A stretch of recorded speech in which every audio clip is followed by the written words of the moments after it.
Welcome to a brand new episode of the Bold Take Podcast. I'm Austin Wader. You know the man next to me, the Austin Hill. Ladies and gentlemen, we're back. It's a tradition unlike any other. It is our official NFL mock draft. We are less than 80 hours away from the start of the NFL draft this Thursday in Pittsburgh.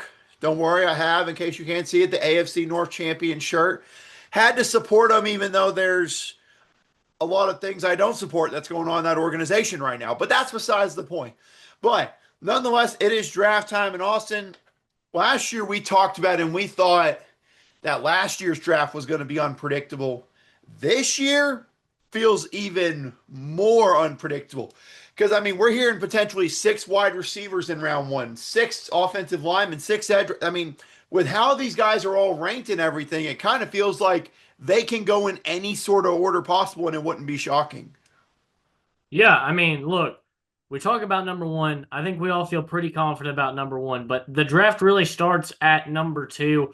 Even if you think the Jets are going to settle for the next 3 top guys, they're all edge rushers. Which edge rusher do you take here in this class? And then obviously it's the question of, well, Jeremiah Love, at least to me, is the best offensive player coming into this draft. Mm-hmm. But where does he go? Does a team gamble in this top 10 here and take him because he's a really big help, but you need a lot more? Or do these teams maybe address some more prevalent needs? Maybe an offensive line, maybe defensive line, again, with so many great defensive linemen, maybe wide receiver for some of these young quarterbacks who could use a weapon here in this top 10. And then does Jeremiah Love happen to just slip, not because he's not talented, but because teams are feeling kind of other areas, maybe not comfortable with a running back of that caliber just yet. But yeah, and it's kind of a question of a lot of teams kind of have multiple picks here in this first round, Mm-hmm. and where are they going to go in certain spots? So yeah, I was once I actually sat down and started putting this together, I realized I have no idea what's going to happen on Thursday night. Yeah, I believe it, if I remember correctly, yep, it'll be the Jets that have multiple picks. The Giants, we'll dive more into that news in a second. The Chiefs have multiple picks. Dolphins, there's several teams with Browns multiple. and Yeah, Cowboys as yeah, well. yeah, Browns and Cowboys. I mean, there's so many teams with multiple draft picks, and those can be used for multiple things. Teams could be super aggressive and jump up to the top of the draft, or teams can think, hey, let's use these to collect more picks because we got a lot of work to do, looking at maybe the Browns or the Cardinals in that scenario. But before we get into that, Austin, the NFL offseason never sleeps. So we got some stuff we got to talk about first. First thing that happened last night, as I was finishing up what I thought was my final mock draft, the Cincinnati Bengals and New York Giants strike on a blockbuster deal. Giants sending Dexter Lawrence to Cincinnati straight up for the number 10 pick in the draft. Cincy then signing Dexter Lawrence to a 1-year, $28 million deal. To me, this is a deal that really kind of works out for both sides. It was clear Dexter Lawrence didn't want to be in New York anymore, and the Giants got a top 10 pick out of it. And Cincinnati, let's face it, besides Jamar Chase, their recent draft history has not been the greatest. So to trade it for something that they guarantee is going to be helpful on the defensive line and help this defense, I mean, I think it's a win for both sides. What are your thoughts on it? Yeah, I think they attacked the secondary pretty well these last few off seasons. And so now trying to beef up that defensive line. But as an old bit on this show goes, if only they had one of the top defensive linemen in all of football Yeah. on their roster and they just signed him to an extension. I know there's a lot more that goes into the Trey Hendrickson situation than Mm-hmm. that. And I know they kind of fill different needs. Dexter Lawrence, more of an interior kind of defensive Mm-hmm. lineman, and Trey Hendrickson, more of an edge kind of presence. But to me, this is what this move does. It's replacing that kind of need for a star, powerful defensive Mm-hmm. lineman. I just think if you had re-signed Trey Hendrickson, you could still have the number 10 pick and still have a pretty good defensive line. But I think with the way things are shaking out, like you said, this is a good move. Get Dexter Lawrence under that extension. Have your defensive line kind of in better shape. And obviously for the Giants in the Jim Harbaugh era, this is going to work out. I saw a stat that Jim Harbaugh only ever picked once inside the Mm-hmm. top 10 in his Ravens tenure. That pick was Ronnie Stanley. If you know anything about Ronnie Stanley, Huh. Notre Dame man, worked out pretty darn well. He's going to Yep. have two top 10 picks to start his new era with the New York Giants. So I'm excited to see where he goes. And maybe that Notre Dame is a little bit of a foreshadowing on what we might see happen for the New York Giants in this year's draft. Maybe so, yeah. John Harbaugh, you brought it up. I was just about to say he only has ever had one top 10 pick with the Ravens. Turned into a guy who, last I checked, is still in Baltimore today, which I think turned out pretty well considering they drafted him in like 2015. So, yeah, so it'll be interesting to see what they do with top 10 picks. Other stuff that came out today involving Trent Williams. That was kind of a big thing that was laying over the top of the draft. Everyone was wondering, would the Niners go tackle? Are they going to trade Trent Williams? He's 38 years old. Instead, they reached agreement today, the Niners and Trent Williams did, on a 2-year, $50 million extension that contractually ties him to San Francisco through the 2027 season. Now, the big thing is he's one of the best O linemen in football, so getting him re-signed is huge. But also, he's going to be 38. He's 38 right now, so he'll be getting up to 40 by that point, probably close to 40. So, yes, to me, here's my question to you on it.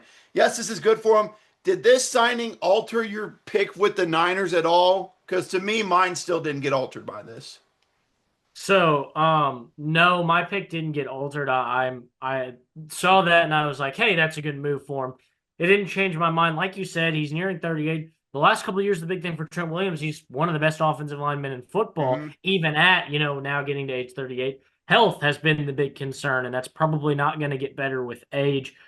So I do think obviously there's still some needs to address, but having him and hoping that he's going to be helpful is always better. And he has been really since he got to San Francisco. He's been the heart and soul of the San Francisco offense.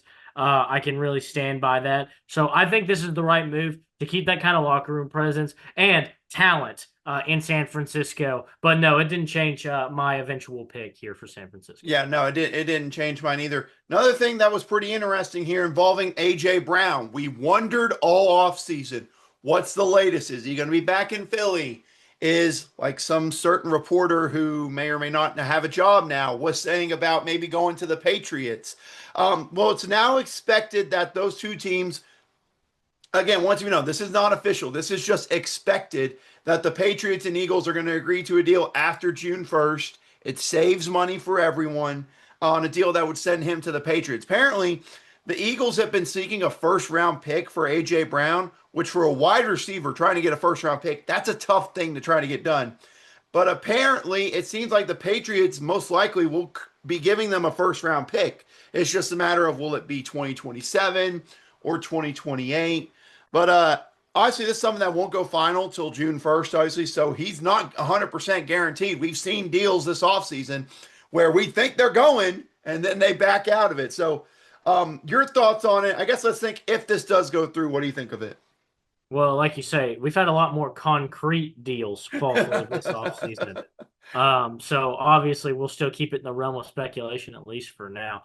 But I saw it and I think for the Patriots, hey, makes sense. Let's continue to replace in this receiving core. And, Stephon Diggs was great, but he's not going to be playing football next year. Certainly won't be for the New England Patriots. Mm-mm. But most likely not at all with a lot of the off the field stuff he's got going on. But I like the commitment to continuing to build a wide receiving core. We talked about the Romeo Dobbs signing not too long ago. Getting some talented players, some impact guys, I think is going to help Drake May and help you continue to push for that Super Bowl run. For the Eagles, I just don't know how it went so poorly that you win a Super Bowl 2 years ago, and Mm-hmm. basically immediately after that, AJ Brown is asking to leave. But for them, I think if there's one place they can afford to lose somebody, it's wide receiver. Mm-hmm. Devontae Smith to be a wide receiver one on a lot of teams. Yeah.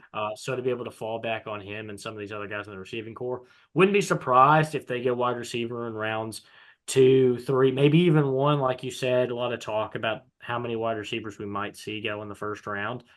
Um, but I think, hey, if you can turn him into a first round pick, if he really is that disgruntled, then I think it's the right thing. If nobody's happy, and we saw last season that that's not going to help you win another Super Bowl, I think going out and cashing in on draft assets is always a big move. So I think that this is probably the right move for the Eagles if it really is just this irreparable damage done to the relationship. Yeah, to me, I think it's a win for the Eagles. If you can get a first round pick out of him, I think that's a deal you almost have to take. I think because No. the wide receiver market nowadays, it's usually at best you're getting a two at best. So to even have a chance of getting a one, I think would be really helpful. Last thing I'll dive into, it's nothing too specific, but just want to shout out Brandon Aubrey is now the highest paid kicker in NFL history. 4 years, $28 million dollars with the Cowboys. It's just a great story for him. That, like in 2019, the story of his wife told him he could make a field goal that she saw a team miss on TV. And it made him become a kicker, go to the USFL, then go from there to now where he's I mean, what am I saying? Probably is the best kicker in the NFL. So just wanted to shout out Brandon Aubrey there. Great accomplishment for him. But Austin, let's dive into this NFL draft and let's get started. You talked about number one. It feels like a foregone conclusion. It is going to be Fernando Mendoza there. But unlike ESPN last year, we're going to give credit and talk about this number one pick still, even though they Yeah. don't want to do that. So Fernando Mendoza here at number one. Look, we kind of hinted at whenever we were talking about the Raiders offseason not too long ago. The moves on the O line, they brought in some great pieces on defense. They're building a team where they are going to try to compete with the young quarterback on a manageable contract. And Fernando is such a great guy, I think, in this offense for Clint Kubiak with Ashton Genty, with Brock Bowers. I mean, it feels like adding him will just give this Raiders team really a chance at postseason in year one of the Mendoza era. Yeah, I think they've done a lot of the right things. And look, this is your first real crack at quarterback with Tom Brady in the building. And I think they've got the right guy. He's going to have the right attitude to listen and to learn. And look, we've already seen in his career just how willing he is to learn and change and grow and how capable he is. Coming from Cal to Indiana, Coach Signetti said it. We knew we had a lot of work to do with Mendoza, but they took him from, a middle of the pack ACC quarterback Mm-hmm. into the Heisman Trophy and national champion quarterback here at Indiana. So I think this is the right move to make. There is certainly no better quarterback option in the draft class.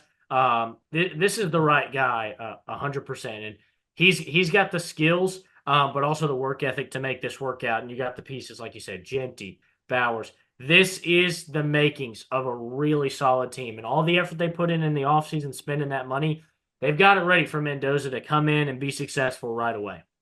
Yeah, they truly do. So, yeah, we both have Fernando Mendoza going number one to the Raiders. Number two, here's where it gets interesting for the New York Jets, their first of two picks in the first round. Right now, everything I've heard, it's down to two guys mainly. It'll either be Arvell Reese from Ohio State, the freak athlete who had just an unreal combine, or they're going to go with the guy who led college football in sacks last year in David Bailey from Texas Tech. That seems to be the main two. Obviously, Ruben Bain could still be in play, but there seems to be all kinds of reports about all kinds of things going on with Ruben Bain. But what do you have the Jets doing here at two? I mean, you said it yourself. You think they're getting an edge. Which edge do you think they're getting? Yeah, it's such a toss up and just a tough spot to be in here. Um, but at the end of the day, I've got no inkling to tell me really where they're going to go. I go with the guy that I think's the best, the guy that's the most proven. His impact is there; it's on the paper. I'm going to go with David Bailey. Like you said, Arvell Reese is a freak, but David Bailey leading the nation in sacks. This is a guy that's going to get in, be an impact player on your defense. So I like David Bailey here coming over to the New York Jets. All right. I like it. So it's going to be very interesting to see what they do here. To me, you look at it two ways for the Jets. It's got to be defense because, like I said, the defense was not just bad, it was historically bad last year. Yeah. And I think you could look at it two ways. You can go with the one that I think has the higher floor in David Bailey. I think you know what you're getting with him. You know what you're getting with him. Or you go with the higher ceiling guy, the one that has all the measurables, has good production, but maybe has the higher chance of being like an all pro level linebacker. And at the end of the day, that's what I think they'll do. I have them picking Arvell Reese here. Again, it's really flip of the coin, whichever one they think fits their preferences more on Aaron Glenn's defensive unit, I think is the thing they'll ultimately go with here.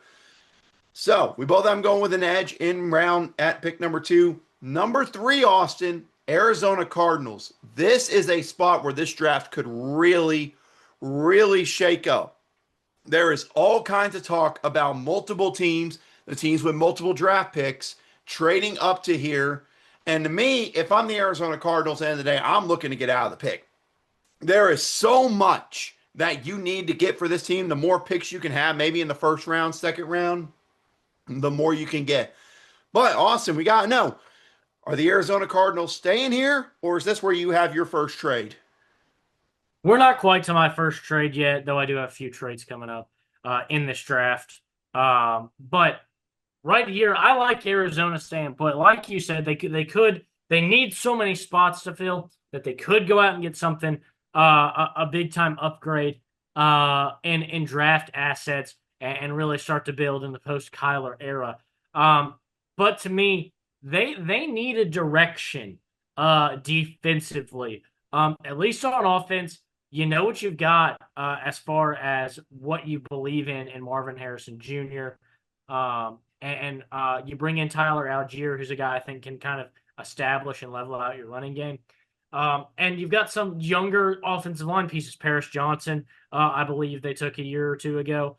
And so I think they've got the confidence with a lot of these pieces on offense, but they need some direction on defense. They need some help. They tried to get this help in Calais Campbell last year Mm, on that edge and on that defensive line.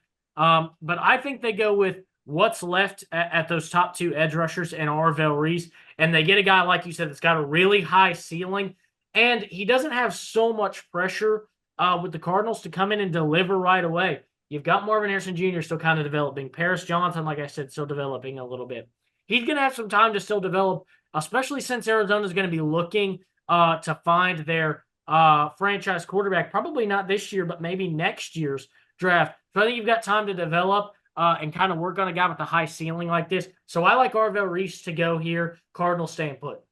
okay, all right. So I'm not gonna lie. If I'm the Arizona Cardinals and I'm the GM Monty Ossenfort, to me, I look at this team and say it's such a bad roster overall. You really just need to go with the best player available.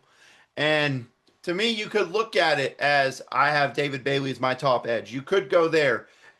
To me, if I was the GM, I would personally probably consider Jeremiah Love just because I want to get something positive for the future of this offense for whoever my QB of the future is here. But like I said, I think there's a lot of holes on this Arizona roster, and they could use multiple picks to do it. This is where I have my first trade. I have my Cardinals trading out of number 3. The question is, Austin, who is going up to number 3? There's a lot of good candidates. End of the day, I'm going with a team that has already been reported to try to get up to 3 or 4. The Kansas City Chiefs are moving up to number 3 in this NFL draft. Wow. The deal, pretty simple. Chiefs get the 3rd overall pick. Cardinals will get number 9, 29, and then a future second from the Chiefs next year. So I think that's a pretty good haul for Arizona to get out of this. Plus, you have 2 first round picks now. And I have the Chiefs jumping up to number 3. Look, it's hard to find consistent pass rushers on the edge in the NFL. The Chiefs and their general manager have said that a lot. George Karlaftis and them are all there, but they need some more depth, I think, along that defensive line and need a generational pass rusher to attack the quarterback. So I have David Bailey from Texas Tech going here, number 3. Again, this guy that led college football and sacked, was super productive for the Red Raiders, and I think he's going to a team that will help them immediately. And in a season maybe where they're not 100% ready to compete for a Super Bowl, he can learn a lot in this rookie year on a team that is full of veterans on the defensive side of the ball that are super talented and have had that experience come playoff time, and he can learn a lot from them. Yeah, I don't hate that at all. And the Kansas City Chiefs, like you said, they've been aggressive. I expect them to be aggressive in this draft as well. Absolutely. But yeah, I can talk about it. They have George Karlaftis and Chris Jones. Felix and Udike Uzama hasn't really worked out for them as first round pick, so I think they could look to upgrade there. Number 4, Austin. This is an interesting spot here. Tennessee Titans are up. We've talked about the great offseason they've had, the coaching staff overhaul, some great pieces coming in for this offense and this defense. Now they're here at number 4, and the obvious factor being, Jeremiah Love is there. That's the one that's been mainly targeted for Jeremiah Love. Number 1 is the Titans.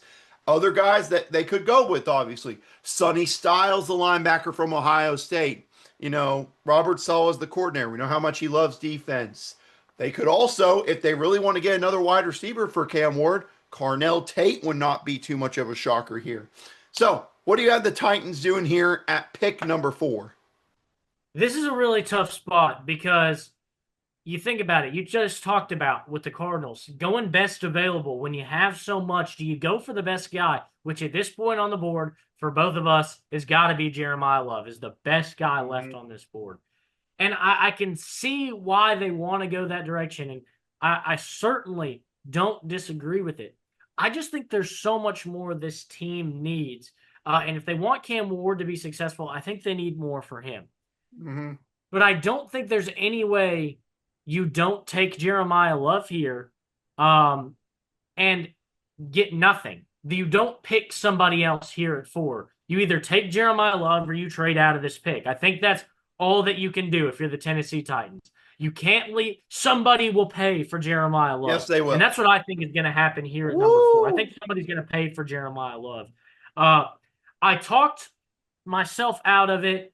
I thought about it. I thought hard. I thought really hard and thought Giants 5-10. That'd be such a great deal for them. Go 5-10. They move up to 4. But it's a big move to go up one spot. Mm-hmm. And I feel like when they got 10, they felt like we can get Jeremiah Love at 5, and then we can get somebody else at 10, is what I kind of think they might be sitting on. I think the team that could also use Jeremiah Love could use him a little bit more right now to become a winning and winning franchise and return back to the postseason, which they missed out on last year. I like the Washington Commanders to move up from 7 to 4 and try and solve this run game issue because if they can get Jalen Daniels healthy, and then they've got Jeremiah Love in the backfield helping out their run game. They've already got McLaurin at a wide receiver.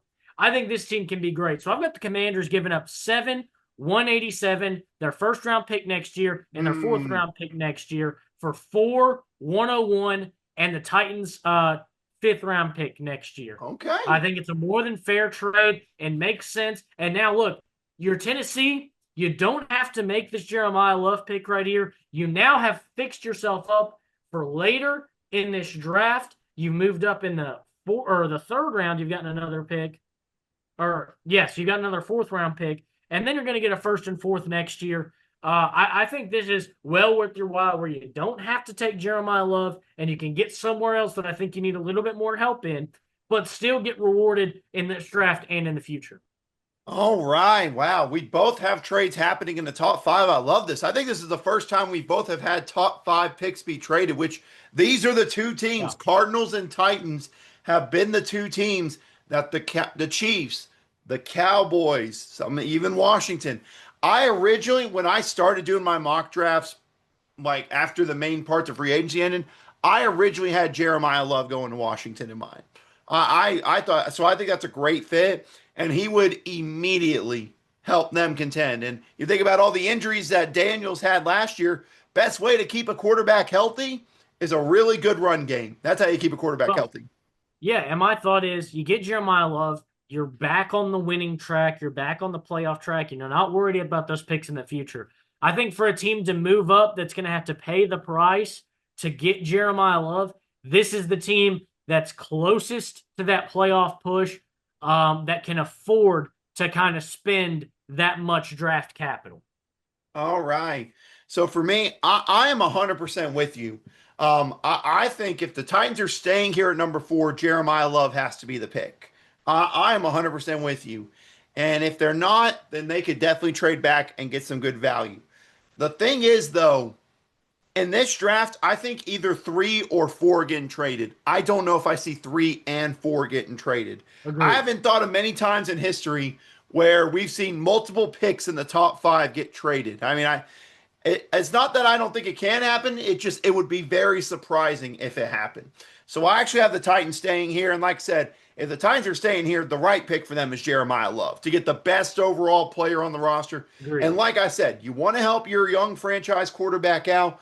Best way to do that is with a strong running game. Now, the thing the Titans are going to have to do in the next couple of rounds in the draft, they got to figure out O line because Jeremiah Love's going to situation. His O line is not as strong as Notre Dame. That's an obvious fact.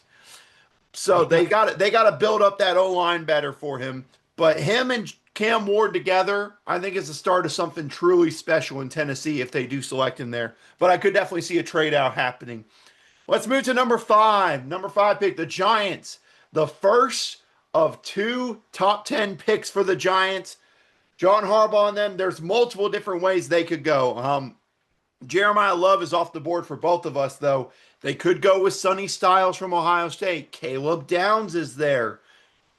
They've been rumored for wide receiver at points, too. There's multiple different ways they could go here to really help this Giants team jump from a disappointment last year to maybe a wild card team this year. What do you got the Giants doing at five? I think if I'm a team that's wide receiver needy maybe in this draft and I want to get a wide receiver, I might wait for a wide receiver to come off this board. I think the top three receivers are so close to me. Mm-hmm. I almost don't want to be the one that takes the first one. Right. Between when you talk about Tyson, Cornell Tate, and Makai Lemon, I think it's so close. I don't know if I want to be the first one. The benefit that the Giants have is they do not have to take one right now, and they can pick again at 10, Mm-hmm. and then they'll probably at least be one of those guys still left, and then they can have their kind of pick in their fill. I think that gives you some ease to go ahead and start addressing the defensive side of the ball. And look, it's the back end of this defense that needs work. They don't need help up front from a guy like Ruben Bain. In fact, trimming off a guy like Dexter Lawrence, and they kind of toyed with the idea of Kayvon Thibodeau for a little bit before Yep. announcing today that they don't plan on moving him, just because they've got so much presence on the defensive line. What this team needs is linebacker and secondary help. And there's a couple of Ohio State guys that fit perfectly in this spot to me. But to me, I think the more prevalent need is in the linebacking room. We saw them add Tremaine Edmonds. I still think they could use a younger guy to learn from one of the best linebackers in the NFL. So I like him taking Sonny Styles here. And I kind of love Sonny Styles going 5. I think he's that talented of an athlete. Really could be a difference maker for the New York Giants. Absolutely. Again, it really just comes down to, which Ohio State defensive player does John Harbaugh want? Great. I mean, yeah, let's get defensive players from Ohio State, a team that only allowed more than 16 points in a game one or two times this past year. So it makes sense. I 100% agree with you. I think the defensive line is set. Defensive line, I think, can be set there, even with the trade of Lawrence. So I think linebacker and secondary makes sense. And at safety, they have Javon Holland, who's very underrated, and Tyler Nubin. Those are kind of young guys that can be your pieces in the secondary. And I'm with you. Besides Tremaine Edmonds, they could use another really good linebacker there. So I agree with you. I have Sonny Styles going here fit to the Giants. I think he makes sense. He's the kind of linebacker that fits in that John Harbaugh defense. He's a guy that can drop into coverage super well. Plus, to go along with that, he's an athletic freak, just like Arvell Reese. So it makes some Yeah, sense. absolutely. I'm trying to remember. I think he got the name Sonny from The Godfather, something like that. I read that in the pre-draft stuff. I don't remember it off the top of my head. But if that says something, that tells you a lot about who Sonny Styles is. Yeah. Yeah, I did not know that. That's a cool little fact there. I'm mad at myself. I forgot, but I'm pretty sure it's from The Godfather or something like that. There But is a character named Sonny in The Godfather, so so that's very possible. yeah. Let's move to number 6, though, a team that will also have multiple picks in this first round. That's the Cleveland Browns. Look, there is so many things that Cleveland could use here. They lost some pieces on the O line. They could go wide receiver. Besides Jerry Jeudy, they really don't have much at wide receiver. They could go with another edge piece to pair alongside Myles Garrett. Picked Mason Graham in the first round last year. Complete it. But like I said, they also have another pick at pick 24 here.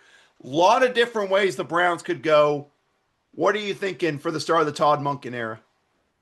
Yeah, I think defense is certainly a way you could look, but what I'm thinking about is, look, whether you really have all this faith in Shadur Sanders and Dylan Gabriel, or you're going to look to get somebody else next year. Probably see what happens this year to make that decision ultimately.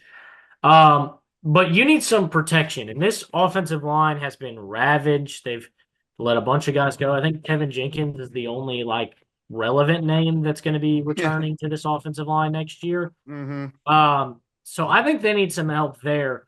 And so I've got them taking the best offensive lineman on the board, in my opinion. That's Francis Mauigoa from Miami. I think you need help on the offensive line. Lost a guy like Jedrick Willis to the Chicago Bears. You need spots to fill on this offensive line. I think you go and you take the best offensive line piece on the board. Okay. Hey, I respect it. Makes sense for them to go offensive line here. To me, what they need to do, they need to go offensive line one pick and then wide receiver second pick. Agreed. Like, or vice versa. Whatever you feel about the future of that team, I think factor it in. But to me, here's the thing. Like you said with it, whether you think Shador Sanders or Dylan Gabriel or that other quarterback whose name shall not be said right now, whatever you feel about who you think the quarterback is there, having a good O line would help. And also giving him a target besides Jerry Jeudy makes some sense. And to me, I look at it this way: he needs some more weapons because no disrespect to Cedric Tillman, Isaiah Bond, and those guys, decent receivers, but they were nowhere close to a wide receiver one or wide receiver two level. And I'm looking at Carnell Tate here at number 6. You get what many people consider the top wide receiver on the board. You get your pick, whether it's him or if you want to go Jordan Tyson or Makai Lemon, whoever you want. To me, you get your option of wide receiver. And with how many tackles are projected to go in this round one, I think you go wide receiver and get the best one off the board in Carnell Tate early. But I'm with you. If whatever they don't pick between wide receiver and tackle at 6, they got to address it 24. They got to address it. For sure. Now, on to number 7. For me, this is where I have the Washington Commanders. But for you, you have the Tennessee Titans here after that deal with the Washington Commanders to get Jeremiah Love. So we'll start with you, Tennessee Titans. I talked a lot about them already. What do you think they're doing if they're moving back from 4 to 7? What are they getting? So I think you kind of settle here. You've seen what's happened. No more Sonny Styles left on the board. You could still look Caleb Downs here, but I think at this point you really need to get Cam Ward a weapon. That's where my mind Mm-hmm. went. Is that maybe 4 is a little too high for a wide receiver. We move back, and now we're in a good spot to open things up at wide receiver. I think they go with Cornell Tate here out of Ohio State. I Okay. like what Cornell Tate can do. I think he's a great space creator. He's gonna be a guy that finds himself wide open a lot, and I think that that's something you need for Cam Ward in this developing team. Is a guy who's going to be open because he did not have a lot of that this past season. No, he did not. For me, I have the Commanders here at pick number 7, and we kind of talked about there's a lot of things they could use.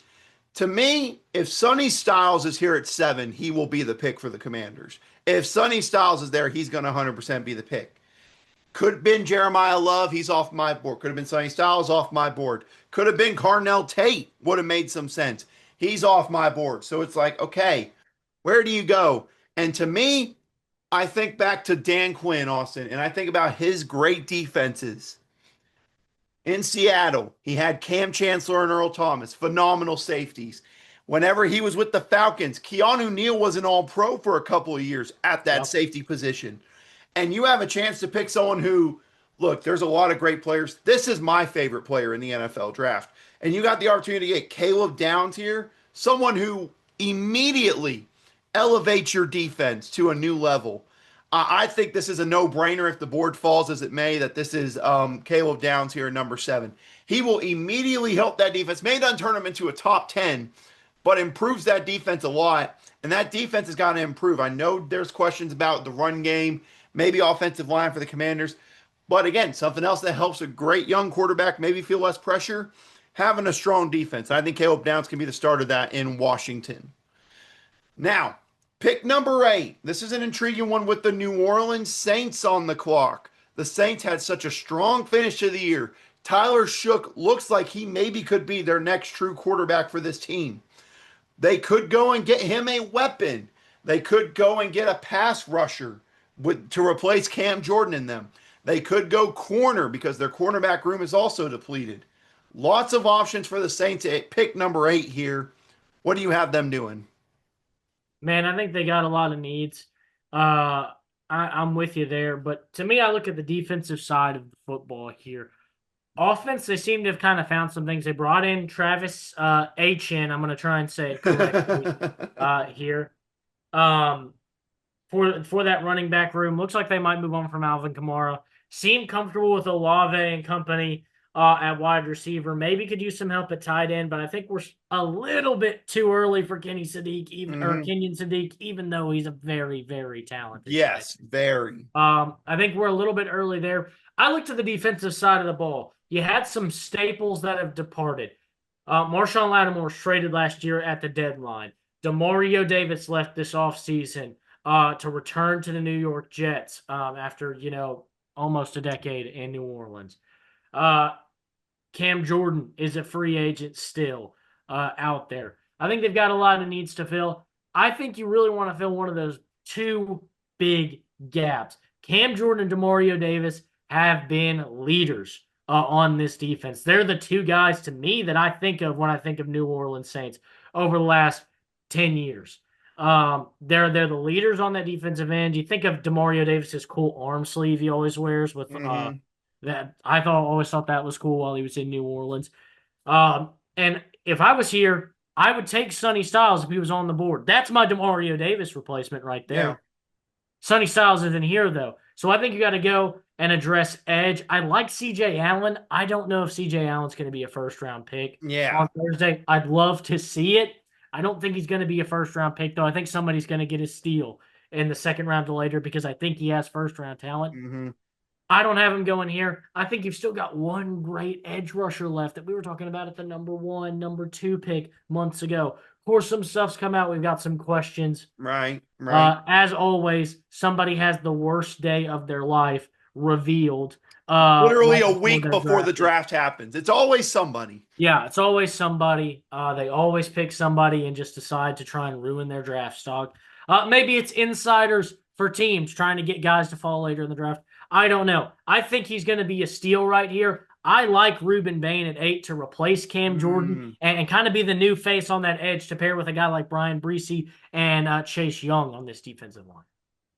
Yeah, I'm with you. I get the consideration for wide receiver. Tyler Shook had a great year, but I mean, I think you could get some value later on. Plus, I think Devon Vell and Jalen Polk were not terrible receiver options for you down the stretch. I'm not saying they're great 2 and 3s, but they're serviceable guys when in doubt if you need them to.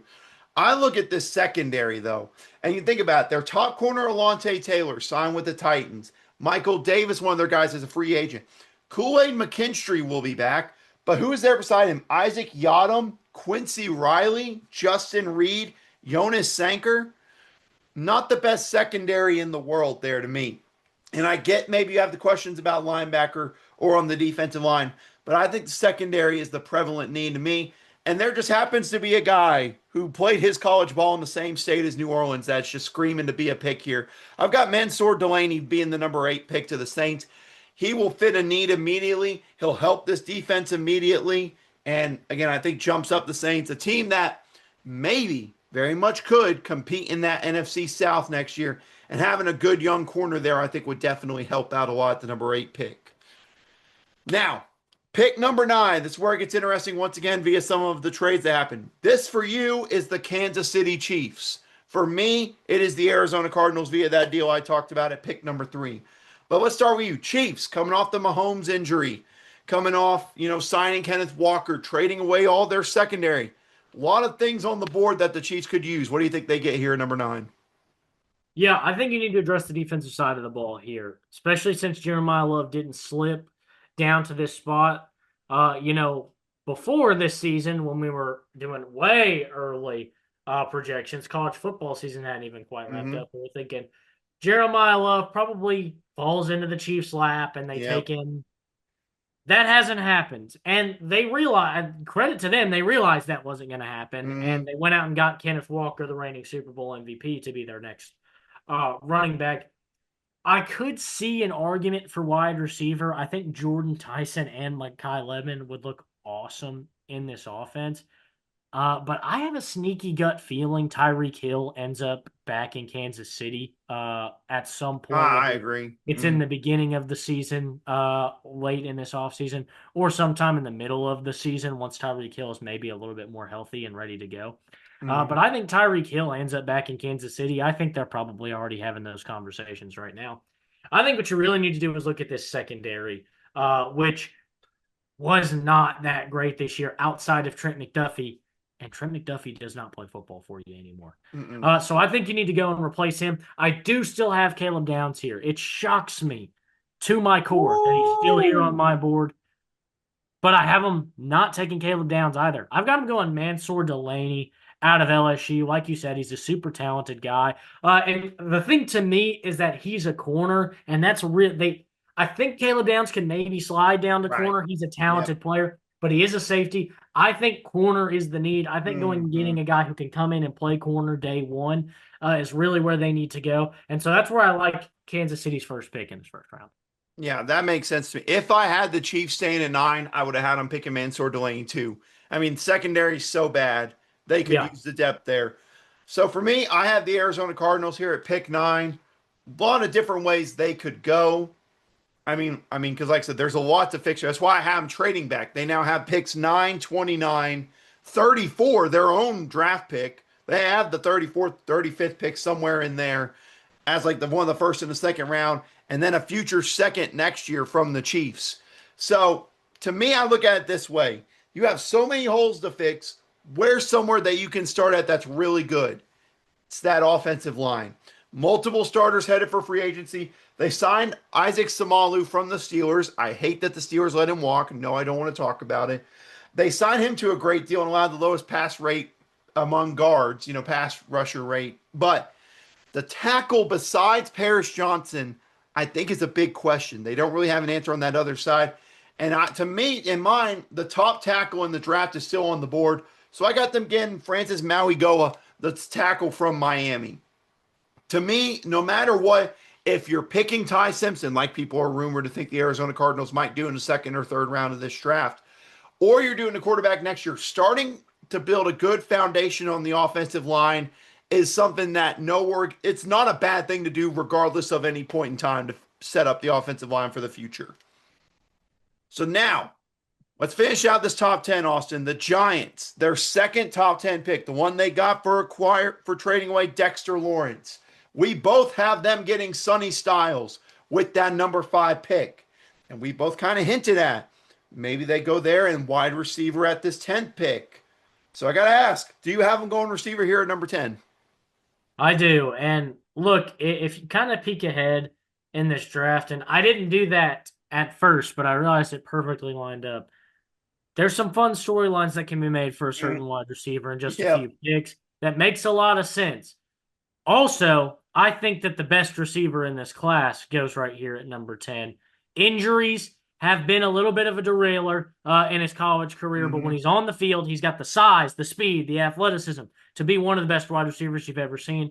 I think skill wise, he's the best receiver in this draft class. We just haven't seen him at 100% at Arizona State. I like Jordan Tyson to the New York Giants here. I think he adds that nice size element to this offense that we didn't really see in their signings. They went out and got guys like Darnell Mooney, who are these smaller speed guys who run these slick routes and are solid there.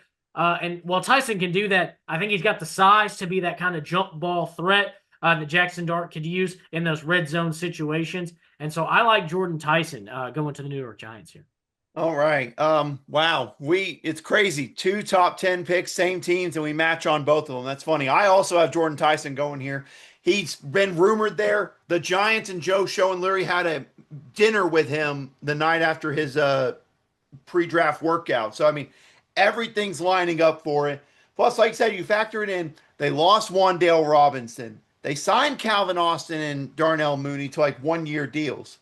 And also, here's something else to factor in that we got to remember too. Malik Neighbors is still coming off that torn ACL. He's not 100% coming off it. Super talented, but you want to be careful with him coming off that torn ACL. I think Jordan Tyson gives you that flexibility. And then whenever Malik Neighbors is fully ready to come back, those two together, and then Calvin Austin and Darnell Mooney as complements to those two, could be a fun offense in New York in Jackson Dart's second year. So I'm going to agree with you. I'm going to pick Jordan Tyson here at pick number 10. Now, pick number 11, the Miami Dolphins, Austin. This is a franchise kind of going under a bit of a rebuild to start. They trade away Jalen Waddle. They release Tyreek Hill. They release Tua. They let go of Bradley Chubb. They let go of all these veteran pieces. And now the world is their oyster as far as the board goes. Anything is a need for Jeff Hafley and them at pick number 11. What do you have the Dolphins doing here? They need anything except quarterback and running back. I mean, it's just plain and simple looking at this Mm-hmm. team. The receiving core is bad. The offensive line is bad. The defense is now bad because all the good players are gone. Mm-hmm. Um, and there's so much that this team needs. But to me, when I sit and I think about what went wrong with the Dolphins over the last few years in the Tua era, what was the issue? And it was the offensive line. They could never make it Mm-hmm. work. I mean, Tua didn't just magically get injured over and over again for fun. He got hit a lot. And that took its toll on this team. I think if you're the Dolphins, you make an investment. I think a wise investment, but still an investment in Malik Willis to be your quarterback of the future, at least for the next couple years. Um, I agree with the move, but I think you got to protect him. And Devin Achane can't have any success if he doesn't have a good offensive line either. So I like them going Spencer Fano out of Utah here, add an offensive tackle, trying to re-establish this offensive line in Miami. All right, I like it. I like it. It makes sense. The offensive line was rough for Miami the whole time under 2 on them. To me, though, the way I think they're going to lean with this pick, and this is the first of 2 picks for them. They also have the pick they acquired from trading away Jalen Waddle in this first round. You look at this wide receiver room. Right now, currently, the starters are Jalen Tolbert, Tutu Atwell, and Malik Washington. It's not the greatest wide receiver room. And kind of similar to what you said, it's fair to say that and say it for the offensive line. If you want Malik Willis to succeed, you sign him to a 3-year deal. If you want to succeed, you got to get ways to get players to either protect him to give him the opportunity or to get the ball in their hands and be a weapon to help the team. And to me, when I look at the board, I think this guy's a perfect fit for the Miami Dolphins at pick 11. I think it just makes a ton of sense. This is where I have Makai Lemon coming off the board at pick 11 as their wide receiver. Makai Lemon, it's funny because they're both USC guys. He reminds me a lot of Amon-Ra St. Brown, a guy that can do it after the catch, can do it, can do jump ball situation. You name it, Makai Lemon can do it. And that's the kind of guy Miami needs in that offense. Someone that can kind of bring you a bit of everything to that wide receiving core. So I think they're going to go with Makai Lemon here at pick 11. Give Malik Willis some sort of reliable weapon at wide receiver, and then maybe look to go offensive line or defensive line with that 30th pick here. Now, on to everybody's favorite team. Everyone's favorite. The Dallas Cowboys are on the clock now here at pick number 12. Let's just get it out of the way. The Micah Parsons deal, blah, blah, blah. You know, if only they had an edge rusher, we could make that joke once again. It's a funny joke. I love making it. Um, let's just say it like it is, Austin. If this is not a defensive pick, someone needs to take Jerry Jones away from this franchise. I mean, let's just leave it at that. They got to go defense. Yeah, the offense is good. The offense was one of the best offenses in football last year. Dak looked good. Pickens was good. CD, when healthy, was good. Leave that alone. Javonte Williams even had some good moments this past season. Yeah, let's fix the defense. What they did this offseason, look, they got Kenny Clark in the Micah Parsons trade. Trade at the Packers part 2, they got Rashawn Gary. Hey, defensive line, you know what? It's still missing a Micah Parsons sized hole. But that's not something you're going to fix in this draft either. I think your defensive line is all right. It's time to start looking at stopping the pass. This team cannot stop a Mm-mm, pass to save their mm-mm. life. The secondary is terrible. And unfortunately, I hate that I have it lining out and working just so perfectly for the Dallas Cowboys. Caleb Downs is on the board, and this guy's a freak. He Yeah. can do it all. You want this guy to be kind of Dion, return some punts, maybe slide in on the offense a few times. That's what Caleb Downs brings to you. He's that type Mhm. of talent, that type of skill player. So I like the Dallas Cowboys to go out and get Caleb Downs here with number 12 pick. I mean, he would be a perfect fit, I think, for that Cowboys defense. He would be a perfect fit. I'm with you. I kind of hate how perfect of a I fit know. it is for the Cowboys there. For me, I'm with you. The secondary is the big thing that I would consider.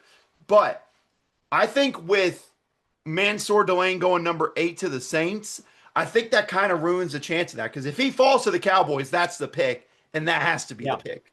But with him not being there, I look at the board, and yes, they acquired Rashawn Gary in that deal, and they got Sam Williams back. You could make an argument there, but there's a guy on the board that I think Jerry Jones knows he would love to have as an edge rusher. That somehow, due to stuff that not on his own, people are bringing up right before the draft to maybe kind of make him slide. Maybe it was the Cowboys here. Yeah. But I think Jerry Jones just sees the value of picking this guy up at number 12. I've got them getting Ruben Bain here at 12. A guy who, like I said, a month or two ago, we were talking about him maybe going number 2, number 3, shoot, maybe even number 4 or 5. I mean, I remember us talking. We thought Ruben Bain was going to be a Tennessee Titan whenever the college football season ended. We thought for sure he would end Yeah. up a Titan, but due to stuff that's happened, he's kind of dropped in the draft. And now he's going to the Cowboys. I think it makes sense for the Cowboys to do that. Just defense, defense, defense. I know they could go secondary, but remember, they have the 20th pick. And I think there's some guys they could get in the secondary with that 20th pick as well. Now, 13th pick, courtesy of the Atlanta Falcons in their trade with James Pierce Jr. How's he doing? Yeah, on second thought, let's not talk about James Pierce Jr. Let's talk about the team that has the 13th pick because of that trade. That's the Los Angeles Rams, a team, Austin, that was this close to getting to a Super Bowl. Matthew Stafford announces he's coming back for another season when he wins NFL MVP. But then you have the questions about the wide receiver room. You know, Puka Nakua obviously has had an eventful offseason, which is not something you want to have, is you No. don't want to have an eventful offseason. All the rumors of them trading Devontae Adams away. There are questions there. Rob Havenstein, their right tackle, announcing his retirement. There are some pieces that they could fix with this pick. What do you have the Rams doing here at pick 13? Well, yeah, you're certainly circling it. I think wide receivers got to be the pick here. Maybe offensive line, like you said, but to me, really wide receiver. You're picking 13, pretty good receiver class, especially with how many receivers again projected to go in this first round. I'd go receiver here. When are you going to get Puka back? Think right now you can go ahead and count him out for week one. That's kind of the vibe I'm getting out of it. Devontae Adams, you might almost be forced to keeping him around, but you're looking to trade him. So you got to have somebody you know is going to be there week one. And to me, there's a guy in Southern California, in Los Mm-hmm. Angeles, just kind of Mm-hmm. hanging out that really could be a difference maker with Matthew Stafford. And that's Makai Lemon out of USC. Like you said, he really kind of does it all. It took my breath away just how many back shoulder fade touchdowns this guy caught this year. Just that one-on-one, there's nobody stronger or more physical than him in college football. He's done a lot this season that kind of opened my eye and was like, from a guy I'd never heard of to a guy who I think is going to go in the top 15 picks. I like Makai Lemon to stay in Los Angeles and help the Rams out. Man, oh man, you think about it. They did that so many times with Devontae Adams this year. Those Yeah, one-on-ones at the goal line. It would make some sense here. I think, though, with the way this receiving board's worked out for me, Carnell Tate's gone. Jordan Tyson's gone. Makai Lemon went at pick 11. The wide receivers that I think they could get at 13 are kind of unfortunately gone.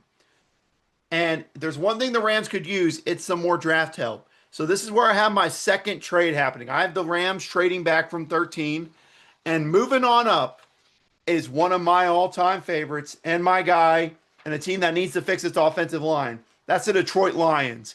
In this deal, the Lions will get the 13th overall pick And in exchange, the Rams will get the 17th pick and then the 128th overall pick in that deal. Pretty much a fourth round pick in that swap. I think it's a deal that makes sense for both sides. And I have the Lions jumping up here to 13. And Austin, they released Taylor Decker in the offseason. The offensive line kind of fell apart this past year for the Lions. That was their bread and butter that got them the number one seed, that got them to an NFC championship. So I have them picking the best one that I think is still available. Spencer Fano from the offensive tackle from Utah, I think needs to be the pick here. Pair him on that other side. Move Panay Sewell to left tackle.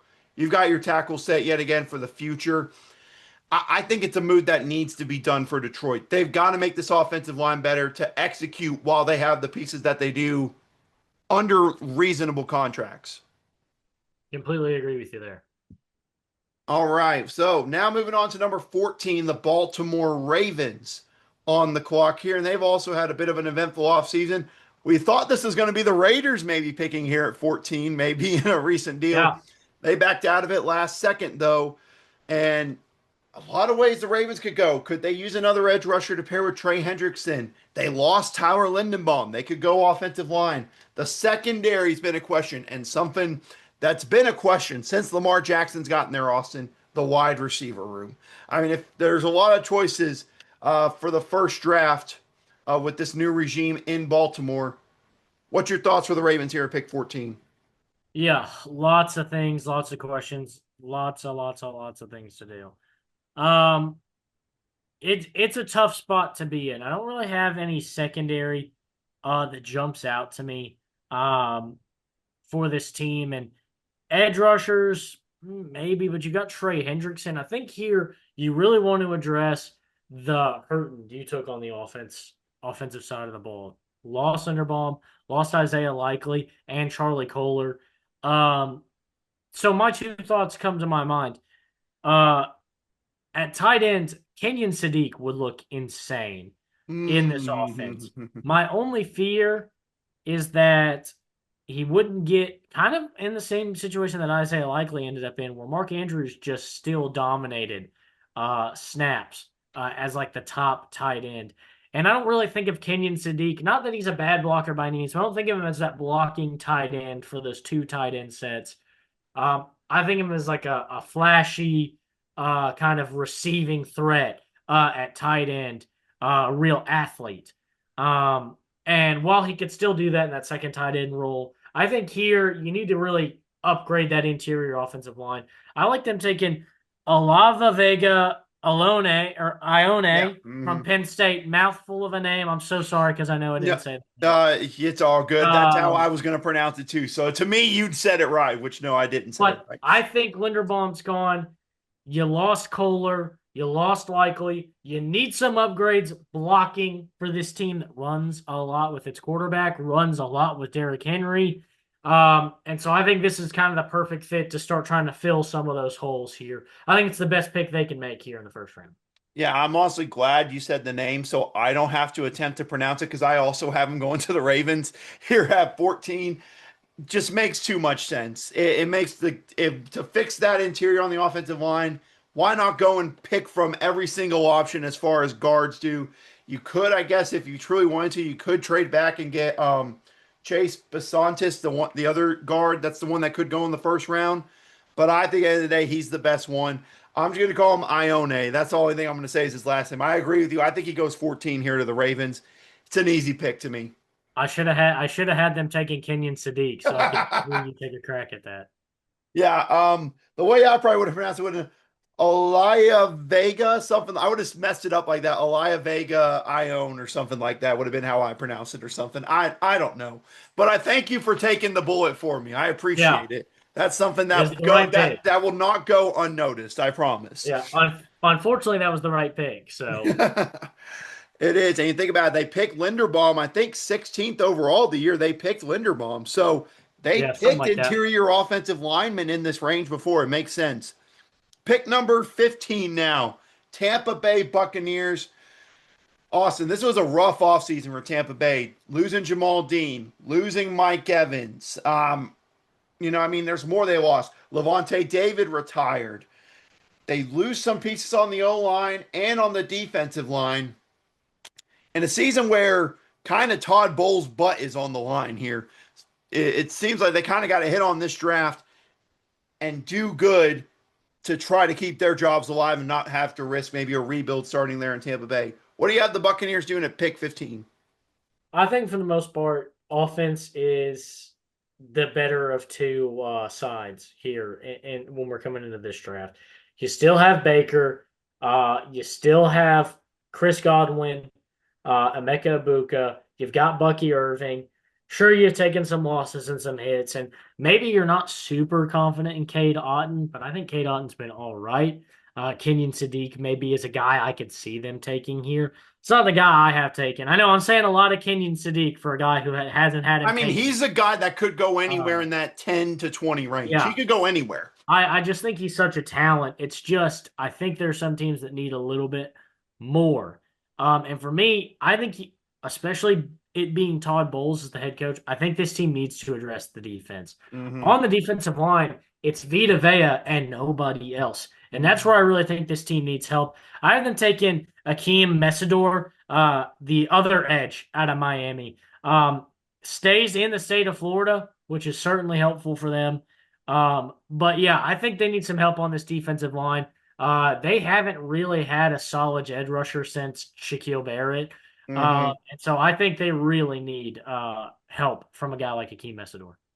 Yeah. Once again, we're matching here. I have them going to Key Mesidor as well. The reasoning for me, I was choosing between him and Keldrick Falk, the other edge from Auburn.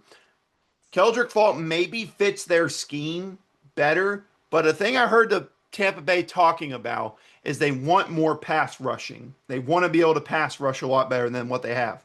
And the better pass rusher between Mesidor and Falk, I think, is Mesidor in overall in that one. Plus, the thing that I think factor in, Mesidor is 25 years old. And in a Tampa team that's kind of trying to win now and keep jobs alive, I think that's the right pick. To me, if you're more comfortable and you're just looking for a developmental piece, Keldrick Falk would be the pick here. But I Agreed. think with the way that this has kind of worked out and the pressure's on everyone, you go with the more proven commodity, and that's Akeem Mesidor. Now, pick 16, it's the Jets' second first round pick here. Of course, they got this one in the Sauce Gardner deal with the Indianapolis Colts. We both have them going with an edge rusher at the number 2 pick, Austin. What about for number 16? What do you got? I think here you look at your offense. You feel maybe a little bit comfortable with your offensive line. I think Geno Smith is a guy you're going to trust at quarterback. Um, I personally don't see Ty Simpson in this first round. Just spoiler for Yeah, anybody. same. I think maybe you could see somebody trade up into the late round.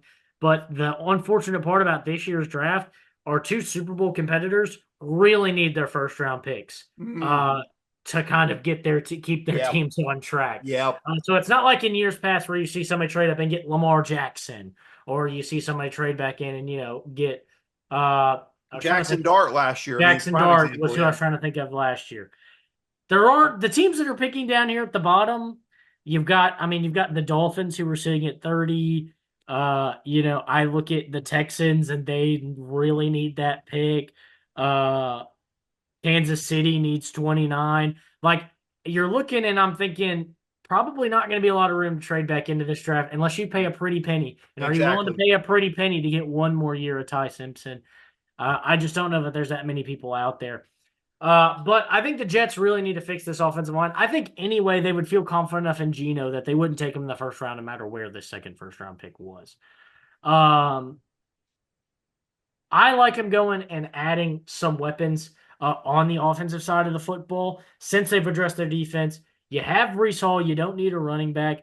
Garrett Wilson getting lonely in that receiving core. I like a guy like Omar Cooper out of Indiana. Really kind of made a name for himself over the course of the season. Had that insane catch against Penn State. Really just a super solid and talented athlete at wide receiver, bend his body in some pretty crazy ways. So I like them going out and grabbing him and adding him to this receiving core for Geno Smith. All right. I think that makes sense. So when I was starting mine, I also had Omar Cooper here. I originally had Omar Cooper here at pick 16 and made some sense Plus, I think he would fit the kind of wide receiver the Jets will use. Great run. He's a good run blocker. He'll do whatever it takes to win. I think he fits that kind of thing. To me, though, again, Austin, even though they got the pass rusher, the thing that continues to stick out, no interceptions last year. That's just the glaring thing that sticks out. And they signed Nashawn Wright and they have Brandon Stevens. But really there's no true difference maker. I mean, Minka's there, but he's about to turn into his 30s. So it's really not a true difference maker there. And this is a guy that I have them getting is kind of a boomer bust guy because of injuries. I have the Jets taking Jermod McCoy from Tennessee here with the 16th pick. The questions obviously tore his ACL this season, didn't play at all this year, played the previous year, but then he came out and did his pre-draft workout and he did flying colors on it. He was amazing in the workout. He's someone that I honestly think could go to the Cowboys at 12. He's someone that I think could go very early in this draft because of how that went. But I think with the Jets, you get you a solid edge rusher and then you get a nice piece for that secondary and you try to restock this defense and make it a better unit. And I think you get that here when you're taking Jermon McCoy from Tennessee at the 16th pick. I almost had him going wide receiver, but also remember they've got that 33rd pick. So they could probably use that on someone like Denzel Boston or Malachi Fields, someone you know well from Notre Dame. So I think that's probably where they'll go wide receiver. Number 17. For you, this is where you have the Detroit Lions. For me, due to some trades, I have the Rams picking here at 17. What about you? What are you thinking for the Lions? I kind of talked about number one, offensive line's a big need. Number two, they just got to get depth because they cannot stay healthy to save their lives. So what do you have the Lions doing at 17? Yeah, I'm with you. They need to get back to their bread and butter. They need to fix the heart and soul of this team. This team doesn't succeed without gritty warriors in the trenches. So I like them going offensive line here. And I've got the guy you had them taking when they moved up, Monroe Freeling out of Georgia. This is the move that makes sense. Like you said, if they want to move Penei Sewell, somebody's got to move to left tackle. I'd Mhm. probably do Penei Sewell. But yeah, this is the guy to get as far as fixing your offensive line. This is the best offensive lineman left on my board. And so I like them going out and getting Monroe Freeling and upgrading this offensive line. It's going to help everybody on this team when the offensive line's good. Huh.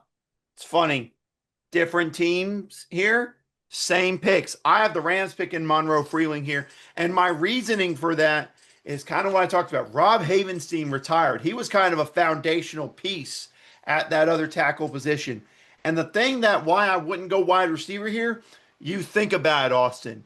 When they drafted Puka Nakua, he was a mid-round to late-round draft pick. When they drafted Cooper Kupp, he was a mid-round to late-round draft pick. I think the Rams see depth at the wide receiver room better than any organization does. Someone like Zachariah Branch, Bryce Lance, Chris Bell, even. I think those guys that they could get with their other picks. Plus, acquiring that pick 128th overall gives them a little bit more flexibility, plus to maybe look at the wide receiver room. So I got them getting Monroe Freeling. Again, with this being Stafford's last year, I think you've got to make sure this offensive line is as good as possible for him and for this Super Bowl run that the Rams are going to go on. Now, pick 18, Austin. The Minnesota Vikings are here. And to me, at least to me, this seems like what the Tyler Warren pick to the Indianapolis Colts was last year. They need safety so terrible. Harrison Smith is considering retirement still as we speak. There's a glaring need at that safety position. And one of your favorite players in all of college football, Dylan Thyman, is there for the taking, or Emmanuel McNeil Warren, whatever their preference is there, they can go safety or other pieces at wide receiver on the O line as well. What do you think the Vikings are doing at 18? I think they need a lot of help in the secondary. Um, Dylan Diamond's here, and I think he'd be a great get. I think with Harrison Smith kind of on the edge, I almost think you might leave the door opened a little bit here in the first round. But I would like them to address this secondary. It hasn't been great. I like Jermod McCoy to go here. Like you said, Mm. the big boom potential. I think he's a guy that they could throw out there in that secondary and get some big time improvement. That makes sense for them. Secondary is the thing I think they got to do, whether it's corner, whether it's safety, whatever it is, it makes sense. I have them, I'm just going to get out of the way. I have them getting Dylan Diamond here. He's the kind of guy that even if Harrison Smith does come back, he's someone they can play alongside him. It just makes too much sense to me. To me, this is like the Colts with Tyler Warren last year. If he's there at this pick, the Vikings are going to pick him. At least to me, that's what it feels like here at pick 18. Pick 19 now. Let's talk about a team that won their division this year. That's the Carolina Panthers, reigning champions of the NFC South. Had a pretty productive offseason, got some good pieces in free agency. A lot of different ways they could go. Secondary still, wide receiver, offensive line, defensive line. There's still a lot of things they could use here. What are you thinking for the reigning NFC South champs? I like them to go out and get a piece to help Bryce Young here. We saw his development. We saw he's worthy of being built around and being a franchise guy. I like them going and getting Kenyon Sadiq here to put it Mm. tight end and have a really elite weapon for Bryce Young. I think this would be a huge spot to fill. And if Sadiq is as good in the NFL as he was in college, they've got some big problems solved for the future of this team. This is my favorite pick of the entire first round, and I 100% agree with you. Kenyon Sadiq to the Carolina Panthers. This is my favorite pick. It isn't my favorite player, 100%. I already said that's Caleb Downs. My favorite overall pick that I kept on coming to was Kenyon Sadiq. They talked about tight end being an option that they could build upon. Tommy Tremble is not a terrible option, but they could really use someone in this offense to kind of accelerate it more. Tedero McMillan showed how great he is in this offense. The wide receivers there, they have Bryce Young. They're hopefully with the new OC taking over play calling duties, they'll put him more in the shotgun and get more weapons for him. And I think that Kenyon Sadiq would be that weapon for him here at pick 19. Pick 20, Jerry Jones is back on the clock at pick 20. Obviously, a lot of different things. They could still go defense again. Do you have them going defense again here for Jerry Jones, or is an offensive player just too enticing for Jerry here? I don't know. I don't know where this team stands. I just think we're getting to a part where some teams might need some wide receiver. Mm-hmm. And I'm thinking the Cowboys don't need wide receiver. I'm confident. I think they've got one of the best receiving cores in football right Yep. now. I think everybody can say that. They're confident to that extent. And I think that opens the door to start taking some phone calls. Hey, we could go defense. But to me, I'd take another secondary pick if I was the Cowboys. Get Yeah. Caleb Downs in my draft. I still probably would like to have a corner at this point in the draft. Mm-hmm. But McCoy's gone. Delaney's gone. So maybe I might wait on another cornerback and see what I can get. And that's where I have the Cleveland Browns moving up here. The Dallas Ooh. Cowboys give up 20, 112, and 152.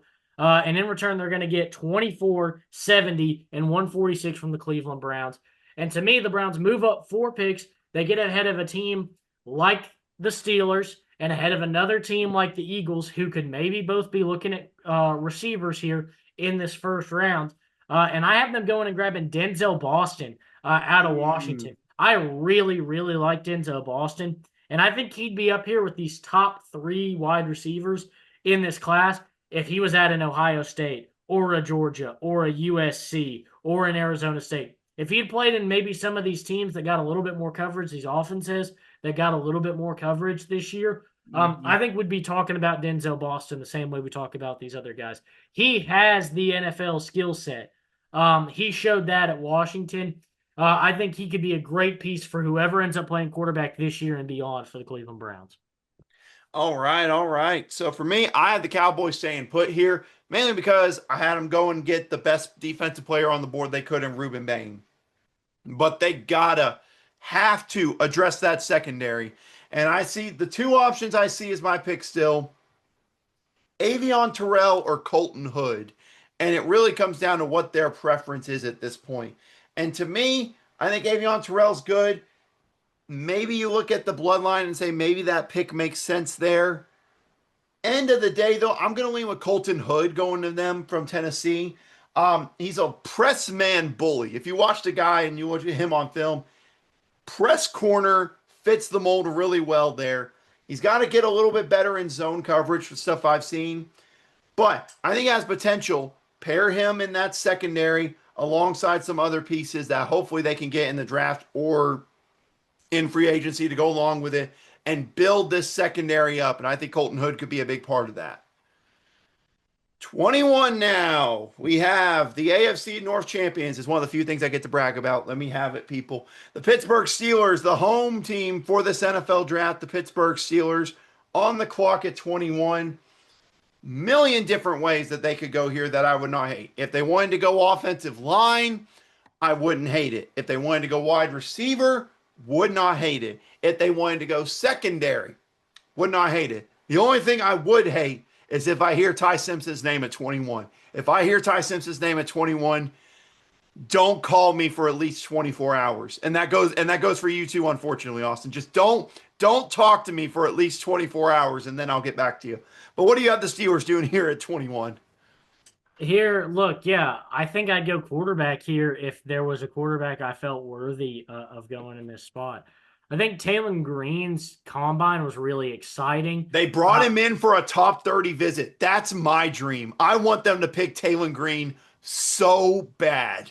I think it'd be cool. I think it'd be better than taking Ty Simpson in the first round. I agree. I don't think anybody's going to be daring enough to do it. I certainly don't think it'll be the Steelers That's a and very fair point. McCarthy. That's right. But I do think they go out and help themselves on the offensive side of the football. I have them going and getting KC Concepcion out of Texas A&M. I think Cleveland moving up, getting Denzel Boston, starts to make some of these wide receiver teams maybe a little bit uncomfy, and they have to start thinking about maybe going up and grabbing a guy a little bit earlier because maybe the best wide receivers aren't going to be left later on in this draft. So I have them going out and getting KC Concepcion and just really adding depth to this wide receiving room that they have tried to bulk up this offseason.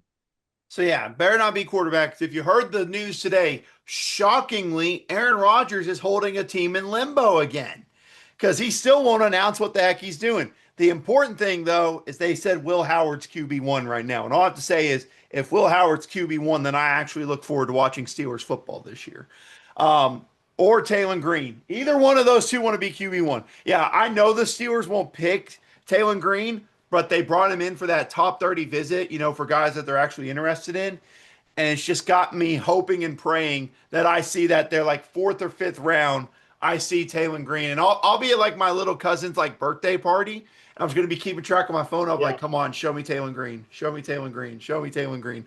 But as far as the pick goes here, wide receiver, if they were picking wide receiver, the one I want is Omar Cooper Jr. That's the one I want the Steelers to pick. If based on if I got the option to choose the wide receivers, he fits what I think would be a good receiver for the Steelers.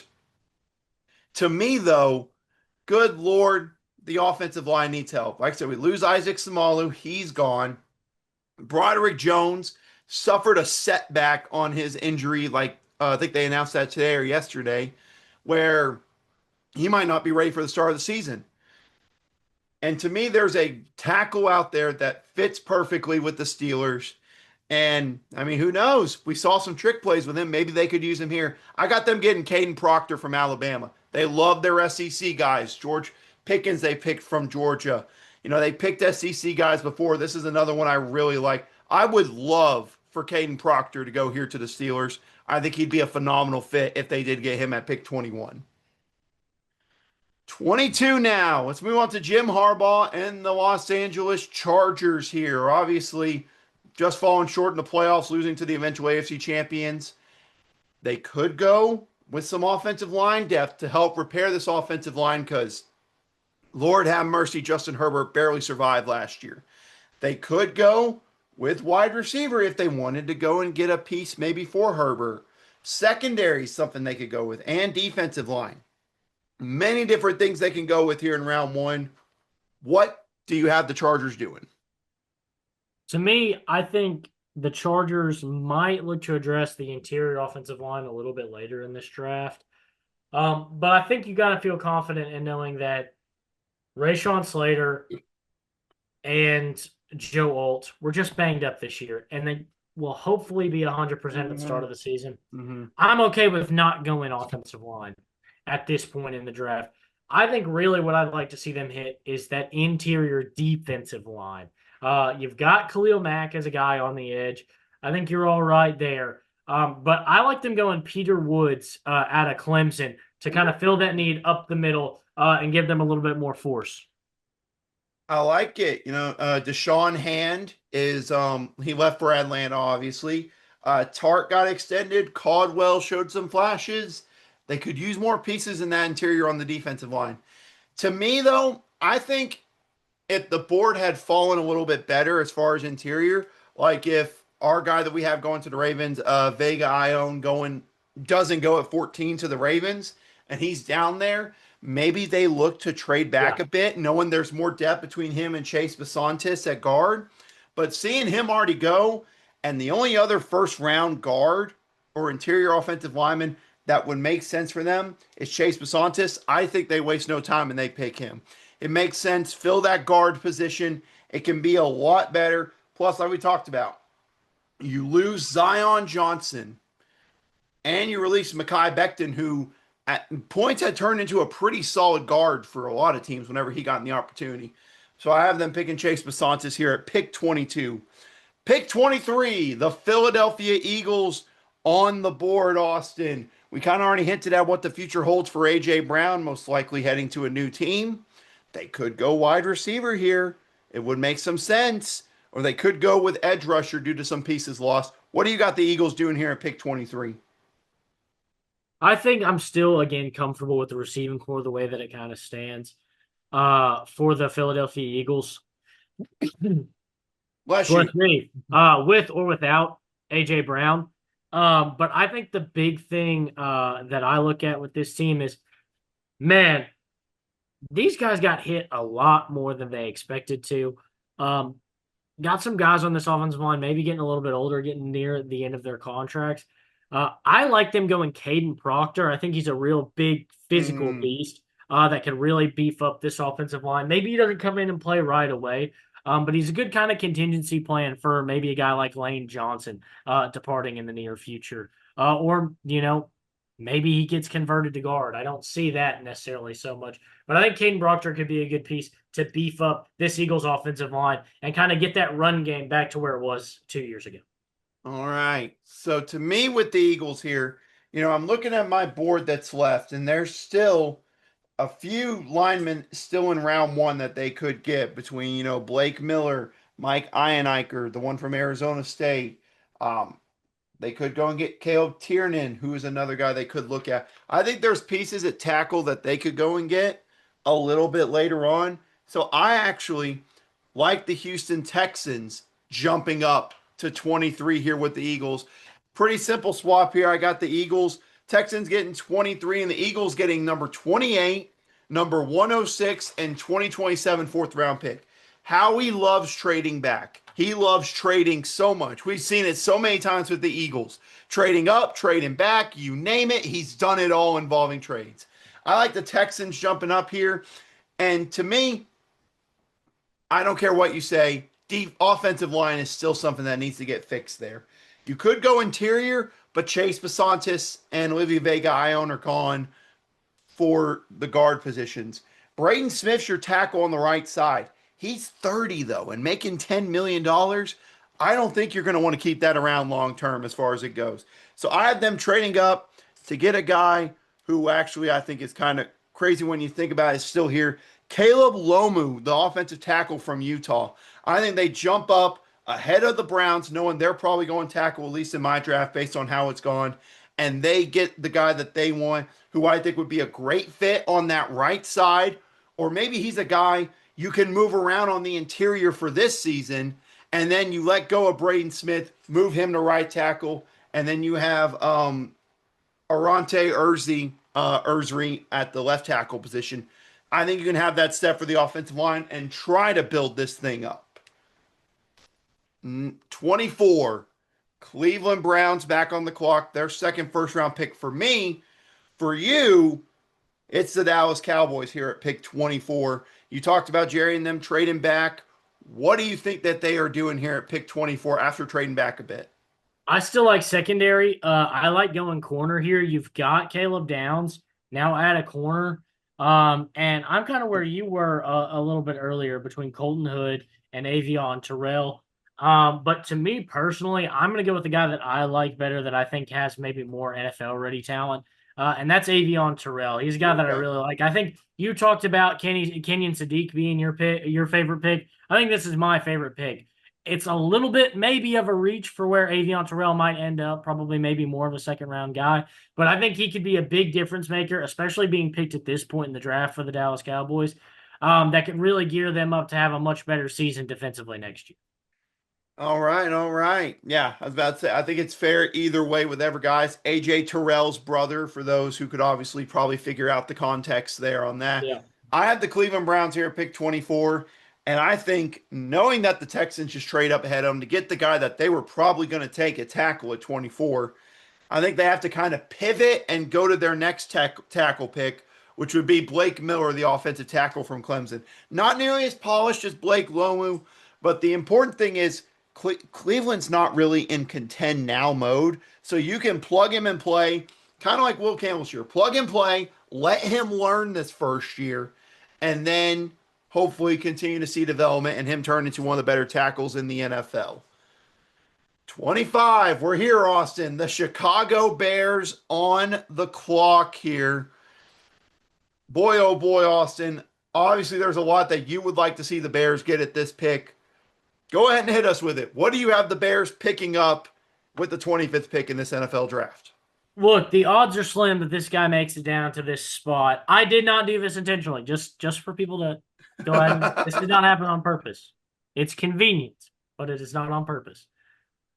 If this happens, this is the pick that has to be made. The Bears lost a ton in the secondary. I think that's the hole they're going to look to fill in this draft. Um, the most. I know some people have been going edge, and I think edge needs some help. But after the season Austin Booker had, I'd be okay with a second or third round pick being for an edge guy with so many talented edge rushers that we're not even going to see all the guys that could go first round to go first round Exactly. in this draft. So I think they've got plenty of options with those 2 second round picks after the DJ Moore trade to make something happen later for edge rusher. If Dylan Thineman's on the board, he's the perfect fit in this defense. I've got Dylan Thineman going to the Chicago Bears at 25. All right.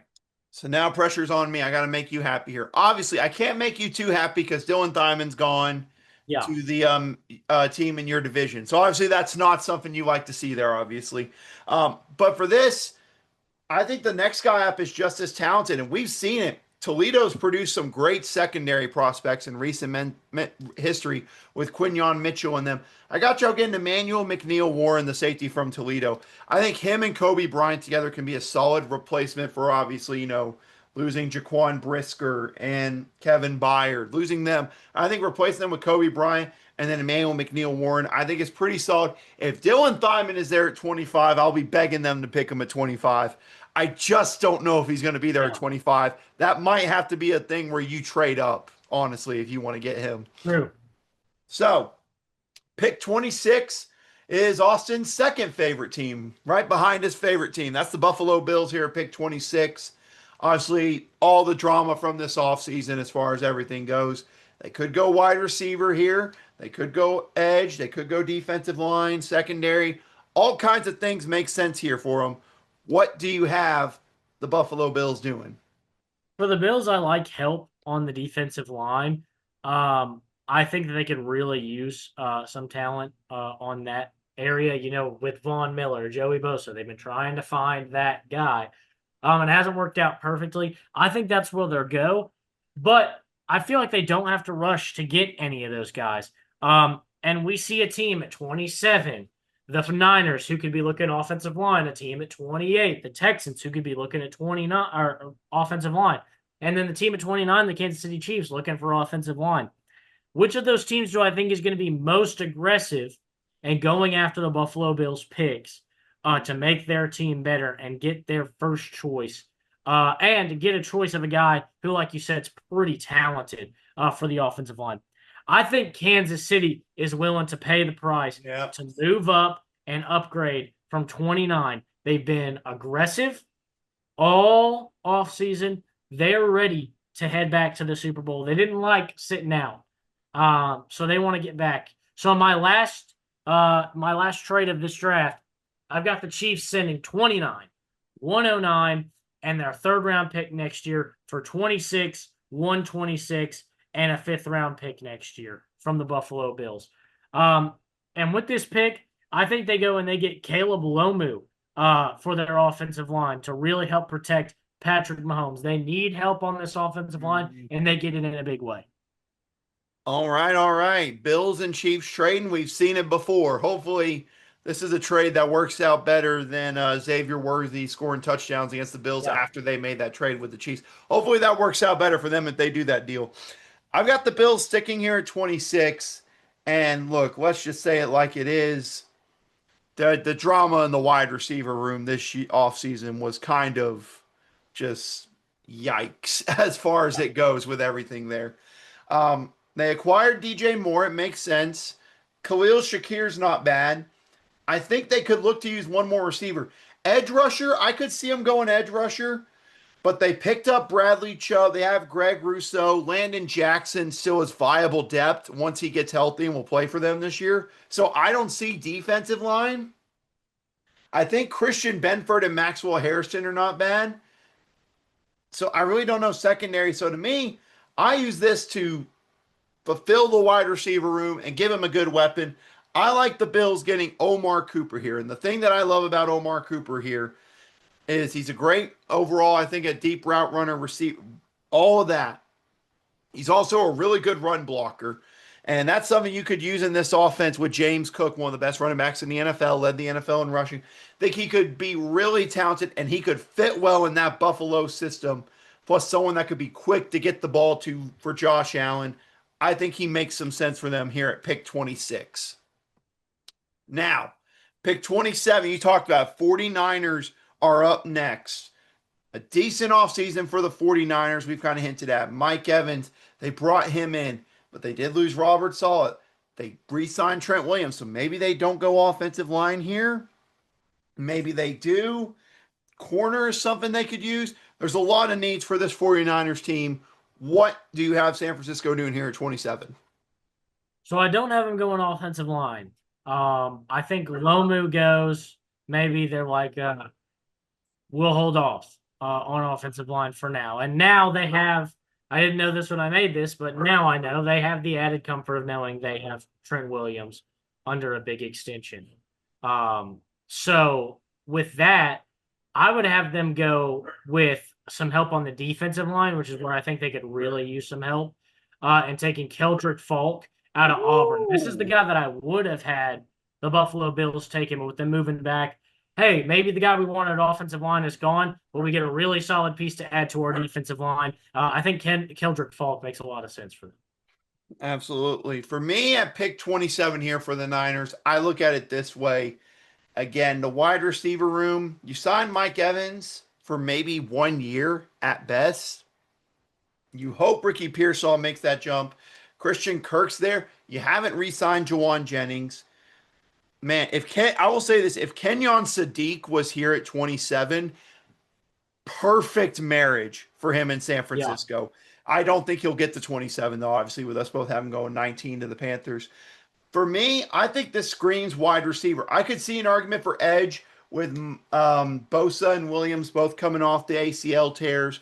I think they trust in those guys and building around them coming off the ACL tears. I think they trust in them. I think another wide receiver helps. And would you look at that? There's a wide receiver on my board whose comparison is Deebo Samuel. Last I heard, Deebo Samuel is pretty good in San Francisco. I've got them getting KC Concepcion here from Texas A&M. He's a guy that I think is very much like Deebo Samuel. Great. Just get the ball in his hands and let him run, pretty much. And that's the kind of thing that they're going to do in Shanahan's offense there in San Francisco. It makes a lot of sense for them to go wide receiver here at pick 27. So, 28, Houston Texans for you, Philadelphia Eagles for me here at this pick 28. I talked about the Texans. They could go a lot of ways here. Offensive line, defensive line, trying to improve those strengths, maybe even a wide receiver. What do the Texans do at 28 for you, Austin? I like Houston going offensive line. I think it's what they need to do. Will they do it? I don't know because it seems like they're the only team the only people that don't know they need offensive line. Apparently not. Yeah. Um, but I've got them taking Max Ionacre out of Arizona State. Um, I think this is the biggest reach that I have, but most people have this guy moving up into the first round, even Yep. though he's not exactly first round ranked. But they need help on the offensive line. With the way offensive line's kind of shaking out, they just got to get their hands on somebody Mhm. here to fix this offensive line. And I think this guy can still be a great piece for them. Absolutely. For me, I have the Eagles picking here, trading back with the Texans. I'm 100% with you with what you were saying on the offensive line. Look, Lane Johnson turns 36 years old in May. The unit has struggled to open up running lanes for Saquon this past year. They got to improve this offensive line. The offensive line at its best will equal good things happening for them. And maybe a kind of guy that you can plug and play in the zone scheme at other tackle or in the guard positions. Same guy as you, again, different team, same picks. I like Max Ionacher. He makes sense for them on the offensive line. Zone scheme kind of tackle, plays really well in the run game. He fits well with the Eagles there. And to me, again, this is drafting for the future a lot more than maybe right now, but he can also play other positions on the O line. Like I said, Lane Johnson's 36. And if this season goes the way I think it could go for the Eagles, it might be his last in Philly. Would not hurt to have a backup plan ready to go there for the future. So pick 29. For you, this is the Buffalo Bills. For me, it is the Arizona Cardinals. Yes, remember at the top of this mock draft, Cardinals got pick 29 from the Chiefs for that deal to move up and get David Bailey. So we don't even have the original team picking here for either one of us. So No. you have the Bills doing your second favorite team. What can they do and what can they get here to get to that Super Bowl level, Austin? I still like adding to their edge, getting better on the defensive side of the football. I like them getting Zion Young out of Missouri. I think he could be a kind of guy, another guy that I think maybe is a little bit more developmental for them to stick behind a Bradley Chubb and such, AJ Epinesa, guys like that. Doesn't have to be good right away, but could take some time to develop and then be the future, kind of like with the Landon Jackson pick last year. All right, all right. I like the pick for them and makes some sense. Stock up on that defensive line. It's going to help out a lot, I think. For me, I have the Arizona Cardinals here. Now, originally, my thought when I made this deal was they get 29, and this is where Ty Simpson could go 29th overall. It'd be a deal where it could make some sense at the end of the first round, get the fifth year option. I just I just don't see them using a first round pick on him. I just don't see it. If they do get him, I think it would be with the second round pick, the 34th overall pick. To me, that's where you go and get him because I don't think the Jets will pick him 33. If they do, I'd be kind of surprised. I just don't see it happening. So with that, if they're not going Ty Simpson here and they went over offensive line in the ninth pick, to me, you figure out that other edge piece. Josh Sweat delivered really well last year, but there's questions about how long he's going to want to stay there. Plus, besides him, no one else really got pressure on the quarterback last year. And I look at a guy in Keldrick Falk from Auburn. Now, the reason I was choosing between him or Mesidor for the Tampa Bay pick. Reason I picked Tampa Bay for Mesidor, he's older. They're looking to win a lot more right now. The Cardinals are not. They can use Falk and they can let him develop next to Walter Nolan on this defensive line. It's a pick that I think makes sense for them. I got Keldrick Falk here, 29th to the Cardinals. Now, 30th, the Miami Dolphins, their second first round pick of the draft here. We both had them going different ways in that first pick. Nonetheless, here, like I said, they need a lot of things. So what do you have Miami doing with this second first round pick of theirs? I'd like to see them attack the secondary a little bit and get some help. And there's still a pretty quality guy left on the board for me, and that's Colton Hood at Tennessee. Mm-hmm. So I like him going here to Miami and trying to improve that secondary. All right, short, simple, to the point. I like it. I think it makes sense for them. For me, I had them going with Makai Lemon in round one. Go with the wide receiver there. Next, I have them going defensive line.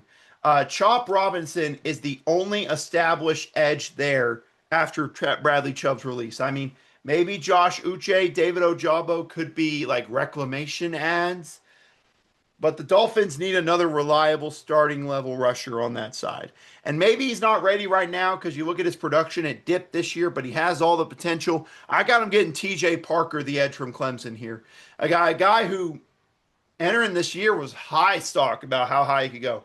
Had some drop in his sack production this year. I think only 2 or 3 sacks, dropping him to the end of the first round, but he's got all the measurables, and it makes sense for Miami to get someone on the other side of Chop Robinson, who had a pretty good rookie year, not a great second year, but a pretty solid young defensive line there for Jeff Halfling. So now we're down to our final two picks, our Super Bowl teams. The New England Patriots here at pick 31. Hopefully, this is not as dramatic of a situation as other things this offseason for the Patriots. What do you have New England doing here at pick 31 to try to maybe get them over the hump and get them another Super Bowl title? I like them adding a little bit on the defensive side of the foot, or on the offensive side of the football here. Getting more weapons for Drake May. That's been a big theme of the offseason. So I have them taking Eli Stowers out of Vanderbilt, a guy that was a very exciting playmaker for Diego Pavia. And I think he could add that same kind of playmaking ability at tight end here. You've got a kind of an aging Hunter Henry here in New England. And I think Eli Stowers could be like the next generation tight end here for New England. I do not hate that pick one bit. That'd be a fun fit in New England. I originally thought about having him go to the Eagles whenever they traded down to 28. That was my original thought there, which I wouldn't have hated it. As far as mine goes, I look at the board. They lost Caleb Chase on. They could use some more help on the defensive line. And I'm looking at my edge rushers. There's really only one left that I look at as a for sure first round guy that's left. And that's Zion Young from Missouri. He may not be 100% ready from the jump, but he has got super long arms. He's a well-built edge rusher. He's got size, strength. He might need a little bit of time to develop, but if there's one thing that Mike Vrabel does well, Austin, what does he develop better than anyone? It's those interior offensive and defensive linemen. Those Exactly. He linemen. builds the trenches so well on his teams, and I think he can do that with Zion Young here at that 31st pick. Final pick of this mock draft, the Seattle Seahawks, the Super Bowl champs, could use a lot of things here to end this first round. They could even trade out of it, as they've done in the past. Running back could be something. Jadarian Price, the other Notre Dame running back, maybe could be an option here. What do you have Seattle doing to cap off this first round? I consider Jadarian Price. I think Jadarian Price is great. I just don't know if they'd spend a first round pick on him. I think if you're the Seahawks, the running back class is deep enough to me that you can feel comfortable taking somebody in a later round. Yeah. Here, I like addressing the defense. I would have liked to address the secondary. That's where they really need some help. But there aren't a lot of top tier secondary guys left. To me, where I think they go often or defensive line, I like him taking Cassius Howell out of Texas A&M. This guy had an insane season this past year, 11 and a half sacks at A&M, which was a huge step up from the 4 sacks he had in his first year at A&M. So I think he shows a lot of skill and talent against some of the best players in the country, best offensive lines in the country. I think he could be an instant upgrade to this defense that looks to create more pressure this next coming season. Okay. Okay. I look at it this way for Seattle. There's a lot of different ways they could go. They lost some secondary pieces, though. They lost Tariq Woolen. They lost Kobe Bryant. And to me, there's a guy left on the board here by the name of Avion Terrell from Clemson. I like him going here. And you know why? Because I hear some people talk about it, and they're like, it reminds me a little bit of Devon Witherspoon. Huh. Now, where did Devon Witherspoon end up? I can't remember where he Yeah, what ended up. team? Yeah, went to the Seattle Seahawks. He can learn from him. I think they're kind of similar. He fits the kind of mold of a corner the Seahawks like to have. So, therefore, I've got them getting Avion Terrell to cap off this first round of our NFL mock draft. That's it for the first round. We got it all done here. Let us know in the comments. What do you think of the pick for your team? Would you do something different? What trades do you see happening? Obviously, we had a couple of trades. Let us know. But as I do with every end of our mock drafts, Austin, I ask you this for our final thing. Your favorite overall player in the NFL draft this year, who is it? Oof. I think I like Sonny Styles. If I'm not picking Jeremiah Love, I like Sonny Styles. I like what he brings. I think he can do a lot at that linebacker position. I think he's the best linebacker we've seen in a while, coming straight into a draft. So I think Sonny Styles is a guy that I really, really like in this class. Absolutely. For mine, I've already said him, from one great Ohio State defensive player to another. I think Caleb Downs is my guy. Just a guy that I think can come in and be a leader on a defensive unit, not just someone that can contribute, could be a leader and a strong leader in that secondary and potentially for that whole defensive unit. If it's not him, Austin, it's Kenyon Sadiq. Kenyon Sadiq is Yeah. someone that me and you are obviously really high on. He's just such an athletic freak at the tight end position. Truly is what the future of the tight end position could look like, him and Eli Stowers there. So I wouldn't be shocked by him. I would love to see Taylon Green go wherever he can. There's a couple of different options where he could go. He's super insanely athletic. We'll see where he goes there. I'll be rooting for him to hopefully have success in a Pittsburgh Steelers uniform. But that's going to do it for this episode. Our NFL mock draft's complete. Don't worry, as usual, next week we'll recap the first round, the drafts for the Steelers and the Bears, and of course, NBA playoffs are underway officially. Rough start with our play-in picks, Austin. Not going to lie, we didn't do the greatest in our play-in picks, but all the game ones are done. We'll dive more into those as those series go along. Perfect time to be here at the Bold Take Podcast. Again, if you haven't, tune into that NBA playoff episode. We talk about all the teams and our picks for this postseason. But you all enjoy the NFL draft, and hopefully your team gets whoever you want. Again, I hope it comes true for mine. I know Austin hopes Dylan Thyman falls to them. We can all hope. That's all we can do this time of year, Austin. Yep. Gotta hope. Gotta hope. But that is going to do it for this episode. That is Austin Hill. I'm Austin Wader, and we want to thank you for listening.